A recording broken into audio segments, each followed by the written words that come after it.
Side అయితే ఫుల్గా gate ఉంది, ఓపెన్ అంటే ఎంటర్ అవ్వడానికి టోటల్ గేట్ ఉంది. కారు పెట్టుకోవడానికి తీయడానికి కానీ ఎవరికి ఇబ్బంది లేకుండా అందరికీ చాలా బాగుంటుంది.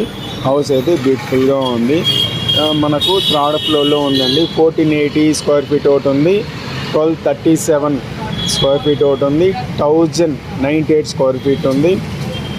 మనకైతే బిల్డింగ్ ప్లాన్ కూడా చూడండి ఎలా ఉందో, కంప్లీట్ ఇలానే వచ్చింది, ఏ మాత్రం మార్పు లేదు. హౌస్ కానీ అంతా దేవుని పూజనము, హాలు అంతా పెద్ద పెద్దగా ఉన్నాయి, చాలా బాగుంది. ఎవరికైనా కావాలంటే చెప్పండి ఫ్రెండ్స్. Thank you. మనకు హౌసింగ్ లోన్ పక్కా వస్తుంది, ఇబ్బంది లేదు, ఎందుకంటే అప్రూవల్ బిట్ కాబట్టి పక్కా వస్తుంది. మీకు ఏదైనా కావాలని చెప్పండి ఫ్రెండ్స్. Thank you. ఫ్రెండ్స్, మీకు ఎవరైనా లోన్ తీస్తే ఇంటీరియర్ డెకరేషన్కి లోన్ తీసేయరు, మాకు సంబంధం లేదు. ఓన్లీ ప్రాపర్టీకి సంబంధించి 80%, 75% అంటారు. మేమైతే నా పర్సనల్గా మీకు ఇంట్రెస్ట్గా మీకు ఇంటీరియర్ డెకరేషన్ కూడా కలిపి ఆల్మోస్ట్ ఆల్ 80% తీయిస్తానండి. ఇంటీరియర్ డెకరేషను పర్చేస్కి అంతా కలిపి మీకు తీయిస్తాను, ఇబ్బంది ఏం లేదు. నేషనల్ బ్యాంకులోనే తీయిస్తాము. ఎవరికైనా కావాలని చెప్పండి. ఇప్పుడు మనకు బిల్డింగ్ పర్చేస్ ఒక 17-50 lakhs అనుకోండి, ప్లస్ ఇంటీరియర్కి మనకి ఈజీగా 20 నుంచి 25 లక్షలు 10 లక్షలు అయిపోతుంది. అది మన దాంతో కూడా కలిపి మీకు 75 నుంచి 80% పైన తీయిస్తాం లోను. మీకు ఎలిజిబిలిటీ 90% వరకు కూడా తీయిస్తాము. ఎవరికైనా కావాలంటే చెప్పరా ఫ్రెండ్స్. Okay, thank you.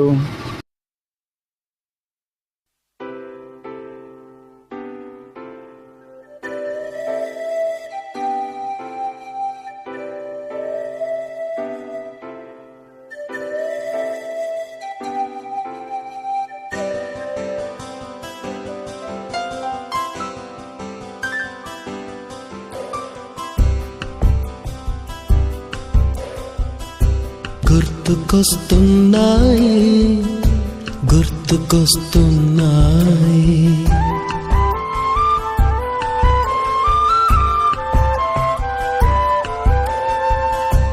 ఎదలోతులో ఏ మూలనో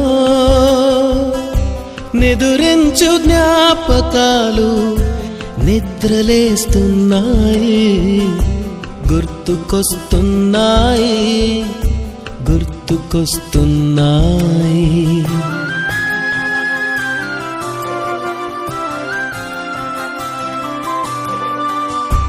ఈ గాలిలో ఏ మమతలో మా అమ్మ మాటలాగా పలకరిస్తున్నాయి. గుర్తుకొస్తున్నాయి.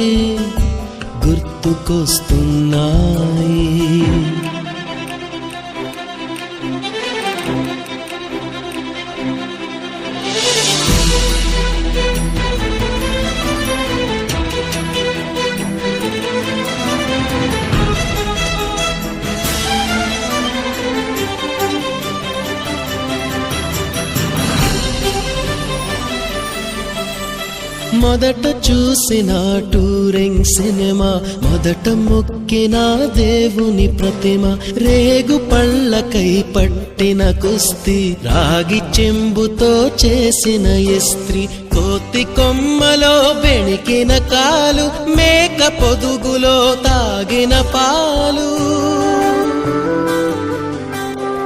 దొంగ చాటుగా కాల్చిన బీడి, సుబ్బుగాడిపై చెప్పిన చాడి, మోట బావిలో మిత్రుని మరణం, ఏకధాటిగా ఏడ్చిన తరుణం.